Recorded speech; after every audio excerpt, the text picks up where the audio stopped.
नमस्कार मंडळी, मी मोनिका. आजच्या आणखीन एका नवीन व्हिडिओमध्ये तुम्हा सगळ्यांचं अगदी मनपूर्वक स्वागत. आज आहे दीप अमावस्या. दीप अमावस्येच्या तुम्हा सगळ्यांना मंगलमय शुभेच्छा.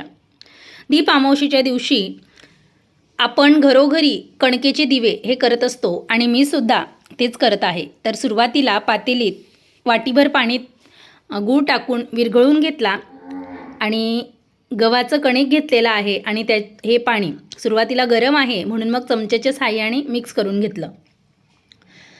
आता प्रत्येक भागानुसार हे दिवे वेगवेगळ्या संख्येत बनवले जातात. कोणी 5 बनवतं, कोणी 7, कोणी 9. तर मी 9 बनवणार आहे. आता चमचाभर तूप जे आहे तर या पिठात घालून घ्यायचं, म्हणजे दिवे आपले छान मऊ येतात आणि ज्यावेळेस आपण हे दिवे बनवतो त्यावेळेस ते चिपकतसुद्धा नाहीत. तर आता हाताला सोसेल एवढंच हे गरम आहे, त्यामुळे हाताने छान असं मळून घ्यायचं आहे. जशी आपण कणिक मळतो, पण जरा घट्टसर मळायची आहे, जास्त पातळ करायचं नाही. तर पीठ माझं मळून तयार झालेलं आहे आणि आता आपण दिवे बनवायला घेऊयात. हे दिवे आपल्याला हवे त्या पद्धतीनं आपण लहान मोठे यांचा आकार करू शकतो.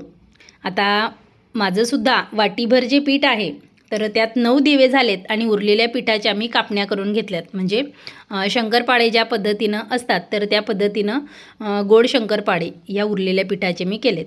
तर बघा, दिवा आपल्याला कसा घडायचा असतो आपल्यापैकी बऱ्याच जणींना माहिती असेल, पण ज्यांना माहिती नाही तर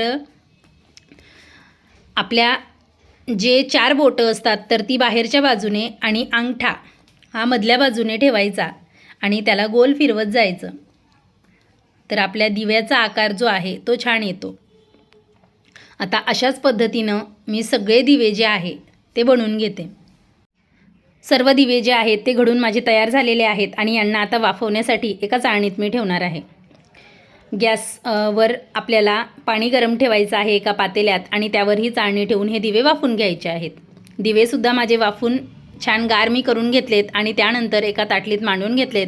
संध्याकाळ झालेली होती, 6:15 वाजलेले होते आणि सकाळीच आजच्या दिवशी सगळे दिवे धुण्याची पद्धत ही आपल्या भागात आहे. आता वेगवेगळ्या भागानुसार या पद्धती वेगवेगळ्या असू शकतात. कोणी सकाळी दीपपूजन करतं तर कोणी संध्याकाळी. मी संध्याकाळी करते, म्हणजे आमच्या भागात तरी संध्याकाळीच करतात. आणि आजच्या दिवशीच आपल्या घरातील जे दिवे असतात ते सगळे घासून पुसून स्वच्छ हे केले जातात आणि हे असे घासून पुसून स्वच्छ केलेले दिवे पाहताना खूप छान आनंद आपल्याला मिळत असतो. तर दिवेसुद्धा सगळे माझे प्रज्वलित झालेले आहेत. देवासमोरसुद्धा दिवा लावून घेतला. लहानपणी जेव्हा आजीला दीप अमावस्येच्या दिवशी साफसफाई करताना बघायचे, म्हणजे अगदी ती तर घरातली जी भाकरी ठेवायची, पोळ्या ठेवायची टोपली असायची तर तीसुद्धा स्वच्छ करायची.